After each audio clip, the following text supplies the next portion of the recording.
कपाट व्यवस्थित स्वच्छ करून घेतले. आता करायचं ते पलंगाची साफसफाई, म्हणजे तो पण खूप घाण झालेला आहे. कारण बघताय तुम्ही खूप घाण झालेलं आहे. त्याला व्यवस्थित ओल्या कपड्यानं पुसून घ्यायचं आहे मला. म्हणून मी लगेच कामाला सुरुवात केली आणि तेवढ्यात माझ्या जावची मुलं आले होते. ते बघा कसं हे करतायत. म्हणजे मी व्हिडिओ काढते बघून तो डायरेक्टली आरशासमोर येऊन मस्ती वगैरे करत होता. वेगवेगळे तोंड करत होता. आवाज वगैरे काढवत होता छान-छान. मग मी म्हटलं ठीक आहे, तो करतोय तर करू दे. तोपर्यंत मी माझी कामं करून घेते. म्हणून मी माझी कामं करायला गेले. कारण हे तर घरी नव्हते.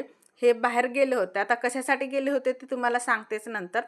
पण ते येईपर्यंत मला हे आवरून ठेवायचं होतं. कारण लगेच जो आमचा टेम्पोवाला आहे तो येणार होता आणि लगेच हे पलंग टेम्पोमध्ये टाकून घेऊन यायचं होतं. आता हे काय आहे म्हणत असाल तुम्ही, तर हे आहे मांजरीचं शी म्हणा, गू म्हणा, जे काय आहे ते. ते पण माझ्या पलंगावर झालं होतं. ते पण क्लीन करून घेतले. आता शेवटी माझं काम झालेलं आहे सगळं, म्हणून मी टेम्पोची वाट बघत बसले.